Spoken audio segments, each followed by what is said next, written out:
कहानी की शुरुआत एक स्पेसशिप से होती है जो अंतरिक्ष से बहुत तेज रफ्तार से नीचे गिर रही होती है। कुछ ही पलों में वह जोरदार आवाज के साथ एक तालाब में गिर जाती है। अंदर से दो लोग स्पेस सूट पहने बाहर निकलते हैं, लेकिन थोड़ी देर बाद उनमें से एक की आंख खुलती है तो वह देखता है कि उसके साथी की छाती पर बहुत गहरा और डरावना घाव है और उसी वजह से उसकी मौत हो चुकी है। तभी तालाब में पड़े उसके कंप्यूटर से आवाज आती है। वह जल्दी से कंप्यूटर को बाहर निकालता है और उससे एक तार अपनी आंख में जोड़ देता है। जैसे ही वह कनेक्शन बनता है, इस अजीब ग्रह का पूरा इतिहास, यहाँ के लोग, जानवर, भाषाएं और उनका रहने का तरीका सीधे उसके दिमाग में पहुंच जाता है। अब उसे समझ आ जाता है कि वह कहाँ आ गया है। इसके बाद वह अपनी बंदूक लेकर आगे बढ़ता है। काफी देर तक चलता रहता है। अचानक उसे एक बहुत बड़ी भेड़ की लाश दिखाई देती है। लाश की हालत देखकर उसे तुरंत समझ आ जाता है कि ये किसी इंसान का काम नहीं हो सकता। जरूर कोई बहुत खतरनाक और ताकतवर जीव यहाँ मौजूद है। थोड़ी देर बाद वह एक गाँव के पास पहुंचता है, लेकिन वहाँ का नजारा देखकर वह हैरान रह जाता है। पूरा गाँव पूरी तरह तबाह पड़ा था, जैसे यहाँ किसी भयानक हमले ने सब कुछ खत्म कर दिया। तभी अचानक पीछे से किसी ने उस पर हमला कर दिया। वह संभल भी नहीं पाया और बेहोश हो गया। इसी झड़प में उसकी बंदूक भी नदी में गिर गई। बेहोशी की हालत में उसे पकड़कर वाइकिंग्स के गांव में ले जाया जाता है। वह गांव चारों तरफ से ऊंची लकड़ी की दीवारों से घिरा हुआ था। जब उसे होश आता है तो वह खुद को कैदी के रूप में पाता है। उधर उसी समय गांव में एक और बात चल रही थी। फ्रेया अपने पिता से साफ कह रही थी कि वह वुल्फ्रिक से शादी बिल्कुल नहीं करेगी। बात करते हुए अचानक उसके कंधे पर चोट लग जाती है। उसका पिता उसकी मरहम पट्टी कर रहा होता है। तभी वुल्फ्रिक वहां आ जाता है। उसकी अजीब और घमंडी बातें सुनकर फ्रेया गुस्से में वहां से चली जाती है। इधर उस अजनबी आदमी को पूरे गांव के सामने कैदी बनाकर खड़ा कर दिया जाता है। गांव के लोग उसे देखकर हंस रहे होते हैं जैसे कोई तमाशा। इसके बाद वुल्फ्रिक उसे घसीटकर एक कमरे में ले जाता है ताकि उससे पूछताछ कर सके। वुल्फ्रिक उससे उसका नाम पूछता है। थोड़ी देर चुप रहने के बाद वह आदमी बताता है कि उसका नाम कीनन है। मौका देखकर कीनन वहां से भागने की कोशिश करता है, लेकिन वाइकिंग्स बहुत ताकतवर होते हैं और उसे फिर पकड़ लेते हैं। बाद में जब वह अकेला होता है तो बहुत गर्म लोहे की सरिया लेकर अपनी जंजीर तोड़ने की कोशिश करता है। तभी अचानक फ्रेया वहां पहुंच जाती है और उसे ऐसा करते हुए देख लेती है। दूसरी तरफ राजा गुनार से बात कर रहा होता है। वह उसे समझाने की कोशिश करता है कि उनके गांव पर हुए हमले के पीछे उनका कोई हाथ नहीं है, लेकिन वुल्फ्रिक इस बात को मानने के लिए तैयार नहीं होता क्योंकि गुनार ने उसके पिता को मार दिया था और वह उससे नफरत करता है। उधर फ्रेया और कीनन आमने सामने होते हैं। फ्रेया सीधे उससे पूछती है कि क्या पास के गांवों पर हमला उसी ने किया था। अब कीनन क्या जवाब देगा और असली हमलावर कौन है, यही इस कहानी का असली रहस्य बनने वाला था। कीनन ने साफ कह दिया कि उसने किसी गांव पर हमला नहीं किया, लेकिन अचानक उसने मौका देकर खुद को आजाद कर लिया और फ्रेया और गार्ड पर हमला कर दिया। दोनों को गिराकर वह बाहर की तरफ भाग गया। बाहर सब लोग लड़ाई के लिए तैयार खड़े थे क्योंकि उन्हें लगा था कि गुनार का हमला होने वाला है, लेकिन जब सब बाहर आए तो वहाँ कोई भी नहीं था। चारों तरफ सन्नाटा था। तब उन्हें समझ आया कि उनका दुश्मन कोई इंसान नहीं बल्कि कोई बेहद खतरनाक जानवर है जो पहले ही गाँव में घुस चुका है।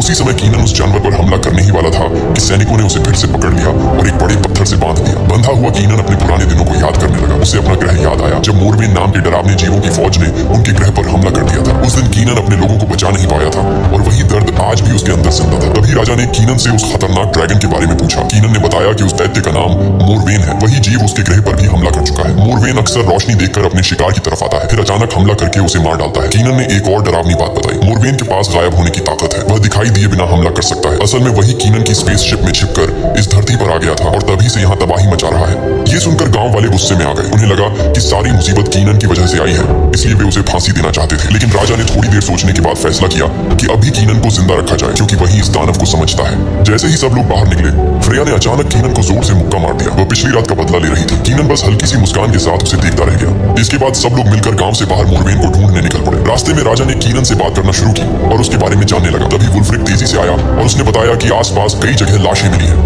वुल्फ्रिक ने कहा कि सबको छोटे छोटे समूहों में बांटकर अलग अलग दिशाओं में खोज करनी चाहिए, लेकिन कीनन ने मना किया। उसने कहा कि सबका साथ रहना ही ज्यादा सुरक्षित है, मगर राजा ने उसकी बात नहीं मानी। जब राजा और सेनापति बोरोमिर अपने रास्ते आगे बढ़े तो अचानक आसमान से एक घोड़े का कटा हुआ सिर उनके सामने आ गिरा। दोनों समझ गए कि खतरा बहुत करीब है। दूसरी तरफ कुछ सैनिकों को एक गुफा के बाहर सड़ी हुई लाशें मिली। जैसे ही वे अंदर गए, वहाँ का नजारा देखकर सब सन्न रह गए। पूरी गुफा लाशों से भरी हुई थी। ये उसी तबाह हो चुके गांव के लोग थे। अचानक उनके सामने एक विशाल और डरावना भालू आ गया। सबको लगा कि यही असली हत्यारा है। सैनिकों ने उस पर हमला कर दिया। भयानक लड़ाई के बाद आखिर में कीनन ने अपनी तलवार से उस भालू को मार गिराया। जब कीनन वापस गांव लौटा तो लोगों ने उसे पहले की तरह दुश्मन नहीं समझा। इस बार उसका स्वागत किया गया। राजा ने उसे अपने साथ बैठाकर खाना भी खिलाया। तभी कीनन की नजर उसी गरीब बच्चे पर पड़ी जिसने पहले उसे अपनी ब्रेड का हिस्सा दिया था। कीनन को उसकी दयालुता याद थी। उसने शुक्रिया अदा करने के लिए उसे अपनी एक खास चीज दे दी। उस बच्चे की टांग खराब थी, इसलिए अब पूरे गांव के लोग मिलकर उसकी देखभाल करने लगे। कुछ देर बाद माहौल थोड़ा हल्का हो गया। वुल्फ्रिक ने मजाक में कीनन को एक खेल की चुनौती दे दी। सैनिक जमीन पर बैठ गए और उन्होंने अपनी ढालें अपने सिर पर रख ली। अब खिलाड़ियों को उन ढालों के ऊपर संतुलन बनाते हुए चलकर आखिरी तक पहुंचना था। सबकी नजरें अब कीनन पर थी क्योंकि यह खेल आसान नहीं था। फ्रेया ने कीनन का शुक्रिया अदा किया क्योंकि जंगल वाले मिशन में उसने उसके पिता का साथ दिया था। लेकिन कीनन ने कहा कि सच ये है कि लोगों की जान लेने वाला कोई भालू नहीं बल्कि मोरवेन नाम का खतरनाक जानवर है और वह किसी भी समय वापस आ सकता है। इसी बीच अचानक गांव पर गुनार की फौज ने हमला कर दिया। दोनों तरफ से जबरदस्त तलवारबाजी शुरू हो गई। हर तरफ चीखें, टकराती तलवारें और भागते लोग दिखाई दे रहे थे। कीनन और फ्रेया भी इस लड़ाई में कूद पड़े और उन्होंने कई दुश्मनों को मार गिराया। उधर गुनार ने राजा को घेर लिया था। जाने से पहले गुनार ने गुस्से में राजा को गालियां दी और अपने गांव की तबाही का इल्जाम उसी पर लगाया। लड़ाई खत्म होने के बाद फ्रेया ने कीनन को गुनार की दुश्मनी की असली वजह बताई। कई साल पहले जब वुल्फ्रिक के पिता राजा थे तब दोनों गांव मिलकर एक समझौता करने वाले थे, लेकिन उस दिन गुनार सही समय पर वहां नहीं पहुंचा। लोगों को लगा कि उसने धोखा दिया है। बस उसी दिन से दोनों गांवों के बीच नफरत और दुश्मनी शुरू हो गई। दूसरी तरफ गुनार और उसकी फौज जंगल में डेरा डाले बैठे थे। अचानक अंधेरे में कुछ अजीब हलचल हुई। इससे पहले कि वे कुछ समझ पाते मोरवेन ने हमला कर दिया। उसने एक सैनिक को बेरहमी से मार डाला। गुनार और उसके लोगों को लगा कि यह हमला वुल्फ्रिक के लोगों ने किया है, लेकिन सच कुछ और था। कुछ ही पलों में मोरवेन ने कई सैनिकों को मार गिराया। आखिर में सिर्फ गुनार ही उसके सामने खड़ा बचा।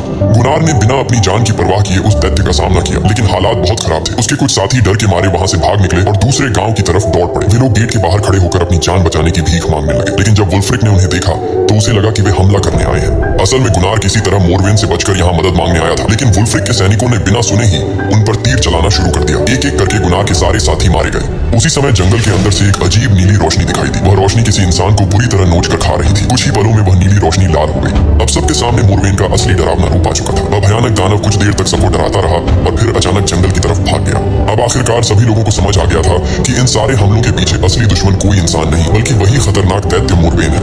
लेकिन फिर भी हालात अजीब थे, क्योंकि गुनार और वुल्फ्रिक अब भी एक दूसरे के सामने दुश्मन बनकर खड़े थे। गुनार ने बताया कि जब उसने मोरवेन पर अपनी तलवार चलाई तो ऐसा लगा जैसे वह किसी पत्थर की दीवार पर वार कर रहा हो। तलवार का उस पर कोई असर ही नहीं हुआ। ये सुनकर कीनन ने समझाया कि मोरवेन को खुले मैदान में फंसाना पड़ेगा, तभी उसे हराया जा सकता है। लेकिन वुल्फ्रिक इस बात के लिए तैयार नहीं था। उसका कहना था कि कीनन उनके ग्रह का आदमी नहीं है, इसलिए उसकी बात पर भरोसा नहीं करना चाहिए। यह सुनकर कीनन गुस्से में आ गया। उसने कहा कि वुल्फ्रिक हमेशा गलत अंदाजे लगाता है और उसकी जिद सबको मुसीबत में डाल सकती है। आखिरकार राजा ने कीनन की योजना मान ली। उन्होंने कई मीटर गहरा एक बड़ा गड्ढा खोदा और ऊपर से उसे ढक दिया ताकि वह दूर से एक साधारण झोपड़ी जैसा लगे। गड्ढे के अंदर कई मजबूत खंभे लगाए गए और चारों तरफ तेल भर दिया गया। कीनन की योजना यह थी कि मोरवेन को इस गड्ढे में गिराया जाए और फिर आग लगाकर उसे हमेशा के लिए खत्म कर दिया जाए। जब सारा काम पूरा हो गया तो राजा ने कीनन को अपने यहाँ रहने और काम करने की इजाजत दे दी। अब कीनन भी धीरे धीरे उस गांव का हिस्सा बन गया था। उधर जिन सैनिकों पर पिछली रात मोरवेन ने हमला किया था उनमें से एक अचानक होश में आ गया। उसने आंखें खोली और कुछ समझने की कोशिश की, लेकिन तभी अंधेरे से मोरवेन फिर सामने आ गया और उसने उस सैनिक को भी बेरहमी से मार डाला। दूसरी तरफ कीनन और फ्रेया उसकी झोपड़ी में बैठे सूप पी रहे थे। इसी दौरान कीनन ने अपनी जिंदगी का असली सच बताया। उसने कहा कि उसके ग्रह के लोग पूरे ब्रह्मांड पर राज करना चाहते थे, इसलिए उन्होंने बचे हुए मोरवेन्स का शिकार शुरू कर दिया था। कीनन भी उसी फौज का हिस्सा था। उसे इस खतरनाक मिशन पर भेजा गया था और बदले में उसके परिवार को रहने के लिए अच्छी जगह देने का वादा किया गया था। जब उनके लोगों ने मोरवेन के ग्रह पर कब्जा कर लिया तो कीनन को अगले मिशन पर भेजा जा रहा था, लेकिन उसी दौरान एक मोरवेन उसकी स्पेसशिप की वेंट में छिप गया। वही दैत्य उसके साथ धरती पर आ गया। अब वही मोरवेन यहाँ लोगों को मार रहा था। कीनन को लगता था कि इस सारी तबाही के लिए वही जिम्मेदार है, लेकिन फ्रेया ने उसे समझाया कि यह उसकी गलती नहीं है। जो हो चुका है उसे बदला नहीं जा सकता। अब जरूरी यह है कि मिलकर उस दैत्य को रोका जाए। उस रात कीनन, वुल्फ्रिक और बाकी लोग गुनार की मदद से मोरवेन को जाल में फंसाने वाले थे। सैनिकों ने गांव के दरवाजे खोल दिए। कीनन और वुल्फ्रिक बाहर खड़े होकर अंधेरे में मोरवेन का इंतजार करने लगे। चारों तरफ गहरा सन्नाटा था और अंधेरे में कुछ साफ दिखाई भी नहीं दे रहा था। तभी अचानक उन्हें लगा कि कोई बहुत बड़ा साया उनके सामने खड़ा है। ध्यान से देखा तो मोरवेन बिल्कुल उनके सामने था। उसी समय एक पादरी आगे आकर उसके सामने खड़ा हो गया। उसने भगवान का नाम लेकर उस दैत्य को वापस लौट जाने को कहा, लेकिन मोरवेन पर इन बातों का कोई असर नहीं हुआ। उसने एक ही झटके में पादरी का सिर धड़ से अलग कर दिया। अब सबको समझ आ गया था कि असली लड़ाई शुरू हो चुकी है। आखिरकार उनका प्लान काम कर गया और मोरवेन सीधे उस गहरे गड्ढे में जा गिरा। लेकिन किस्मत खराब थी। उसी समय वुल्फ्रिक का पैर भी फिसल गया और वह भी गड्ढे के अंदर गिर पड़ा। तभी ऊपर का दरवाजा भी बंद हो गया और वुल्फ्रिक अंदर ही फंस गया। बाहर खड़े निशानेबाज इंतजार कर रहे थे। कुछ ही पलों बाद गड्ढे के अंदर जोरदार धमाका हुआ। आग की लपटें उठी और सब लोग हैरान रह गए। उन्हें लगा कि अब मोरवेन खत्म हो चुका होगा, लेकिन तभी औरतों के झुंड के पीछे से अचानक एक और मोरवेन बाहर निकल आया। ये पहले वाले से छोटा था, शायद उसी का बच्चा था। उसे देखते ही पूरे गांव में भगदड़ मच गई। लोग चीखते हुए इधर उधर भागने लगे। फ्रेया ने हिम्मत करके उस पर हमला किया और कुछ देर तक अकेले ही उसका सामना करती रही। तभी उसके पिता भी उसकी मदद के लिए आगे आए, लेकिन मोरवेन ने एक ही झटके में उन पर हमला किया और उन्हें बुरी तरह मार गिराया। उधर गड्ढे में गिरा हुआ बड़ा मोरवेन भी अभी जिंदा था। कुछ ही पलों बाद वह जलते हुए गड्ढे से बाहर कूद पड़ा। अब वह और भी ज्यादा गुस्से में था। बाहर आते ही उसने गांव के लोगों पर हमला करना शुरू कर दिया। कीनन और वुल्फ्रिक ने मिलकर उससे लड़ने की कोशिश की। तभी गुनार भी उनकी मदद के लिए आगे आया, लेकिन मोरवेन बहुत ताकतवर था। उसने अपनी पूंछ के एक ही वार से गुनार का सिर धड़ से अलग कर दिया और फिर तेजी से जंगल की तरफ भाग गया। इसी बीच एरिक भागता हुआ कीनन के पास आया। उसने बताया कि एक और मोरवेन भी है और फ्रेया अकेले उसका सामना कर रही है। ये सुनते ही कीनन तुरंत उसकी तरफ दौड़ पड़ा। फ्रेया पूरी हिम्मत के साथ उस दैत्य से लड़ रही थी। कीनन ने उसे संभाला और उसे हौसला दिया कि वे मिलकर इस मुसीबत का अंत करेंगे। अगले दिन हालात बहुत खराब थे। डर के मारे गांव के लोग अपना घर छोड़कर दूसरी जगह जाने लगे। हर किसी को लग रहा था कि यहाँ रहना अब सुरक्षित नहीं है। एरिक ने कीनन से कहा कि वह उसके साथ यहीं गांव में रुकना चाहता है, लेकिन कीनन ने उसे समझाया कि यह जगह अब सुरक्षित नहीं है और उसे बाकी लोगों के साथ चले जाना चाहिए। इसके बाद कीनन वुल्फ्रिक के पास गया। राजा की मौत के बाद अब नया राजा वुल्फ्रिक ही था, लेकिन चारों तरफ तबाही देखकर वह पूरी तरह टूट चुका था। तभी कीनन ने उसका हौसला बढ़ाया। उसने कहा कि वे दोनों मिलकर इन दैत्यों का अंत जरूर करेंगे और अपने लोगों का बदला लेंगे। फिर कीनन ने बोरोमीर को नए और मजबूत हथियार बनाने की जिम्मेदारी दी। इसके बाद वह फ्रेया और वुल्फ्रिक के साथ उस तालाब की तरफ गया जहां उसकी स्पेसशिप गिरकर क्रैश हुई थी। वह पानी में उतर गया और गहराई में जाकर अपनी स्पेसशिप के बचे हुए हिस्सों में से जरूरी चीजें ढूंढने लगा। अब उसकी योजना थी कि उन चीजों की मदद से मोरवेन को हमेशा के लिए खत्म कर दिया जाए। जब कीनन वापस पहुंचा तो उसने देखा कि वुल्फ्रिक बेहोश पड़ा है और फ्रेया का कहीं पता नहीं है। उसे समझ आ गया कि जरूर मोरवेन उसे उठाकर ले गया होगा। उधर बोरोमीर एक नया और मजबूत भाला बनाने में लगा हुआ था। थोड़ी ही देर में कीनन वहां पहुंचा। उसने भाला लिया और पास के एक कुएं में उतर गया। उस कुएं के नीचे जमीन के अंदर एक गुप्त रास्ता जाता था। वुल्फ्रिक और कुछ साथी भी उसके पीछे पीछे उस रास्ते में उतर गए। वे सब धीरे धीरे अंधेरे में आगे बढ़ने लगे। दूसरी तरफ एक गुफा के अंदर फ्रेया की आंख खुली। वह बुरी तरह घायल थी और मुश्किल से खड़ी हो पा रही थी। तभी उसे दूर से कुछ आवाजें सुनाई थी। वह समझ गई कि शायद कीनन उसे ढूंढते हुए यहाँ तक आ गया है। उधर मोरवेन को भी उनकी आहट मिल गई। वह फ्रेया को वहीं छोड़कर आवाज की दिशा में उनकी तलाश करने निकल पड़ा। इधर कीनन और उसके साथी उस गुफा के अंदर पहुंच चुके थे। उनके सामने एक बड़ा गड्ढा था जिसमें नीचे उबलता हुआ लावा भरा था। गर्मी इतनी ज्यादा थी कि वहां खड़ा रहना भी मुश्किल था। तभी अचानक मोरवेन ने उन पर हमला कर दिया। लड़ाई के दौरान उसकी आंखें घायल हो गईं और वह ठीक से देख नहीं पा रहा था। अब वह सिर्फ आवाज के सहारे अपने शिकार को ढूंढने लगा। दूसरी तरफ दीवार के उस पार से कीनन और वुल्फ्रिक फ्रेया को आवाज दे रहे थे। जैसे ही मोरवेन ने उनकी आवाज सुनी, उसने उसी दिशा में जोरदार हमला कर दिया। दीवार में एक छोटा सा छेद बन गया, लेकिन वह इतना छोटा था कि कोई उसके अंदर से निकल नहीं सकता था। तब कीनन ने अपना भाला उस छेद से फ्रेया की तरफ बढ़ाया। फ्रेया ने भाला पकड़ा और जैसे ही मोरवेन पास आया, उसने पूरी ताकत से वार किया। भाला सीधा मोरवेन के शरीर में जा धंसा। आखिरकार मोरवेन वहीं ढेर हो गया। कुछ देर बाद कीनन और फ्रेया फिर से आमने सामने खड़े थे, लेकिन खुशी मनाने के बजाय वे दोनों गुफा में पड़ी कई लाशों को देखकर चुप हो गए। उस दैत्य ने बहुत लोगों की जान ले ली थी। उसी समय गुफा के अंदर फिर हलचल हुई। मोरवेन अभी पूरी तरह मरा नहीं था। वह फिर से उठ खड़ा हुआ। अब कीनन, वुल्फ्रिक और फ्रेया गुफा से भागते हुए बाहर निकले और दौड़ते दौड़ते एक पहाड़ी की चोटी तक पहुंच गए। लेकिन वहां से निकलना आसान नहीं था। पहाड़ी बहुत फिसलन भरी थी और नीचे गहरी खाई थी। फ्रेया नीचे उतरने की कोशिश कर रही थी, लेकिन उसका पैर फिसल गया। तभी कीनन ने सही समय पर उसे पकड़ लिया और गिरने से बचा लिया।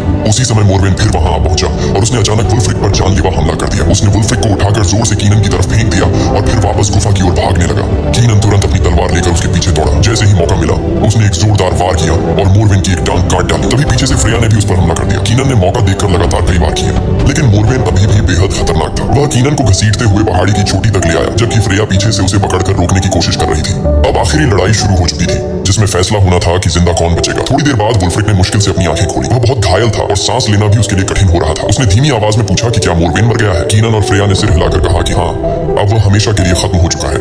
यह सुनकर वुल्फ्रिक के चेहरे पर हल्की सी मुस्कान आ गई। अब उसे कीनन की बहादुरी पर पूरा गर्व था। उसे समझ आ गया था कि कीनन ने सच में सबकी जान बचाई है। मरने से पहले वुल्फ्रिक ने अपने गले में पहना हुआ लॉकेट उतारा और कीनन के हाथ में रख दिया। उस लॉकेट का मतलब साफ था कि अब वह कीनन को अपना उत्तराधिकारी मान रहा है। कुछ ही पलों बाद वुल्फ्रिक ने आखिरी सांस ली। इसके बाद कीनन और फ्रेया गांव वापस आए और सभी लोगों को यह खुशखबरी दी कि मोरवेन अब मर चुका है और खतरा खत्म हो गया है। गांव के लोग ये सुनकर खुश हो गए। लंबे समय बाद उन्हें सुकून मिला था।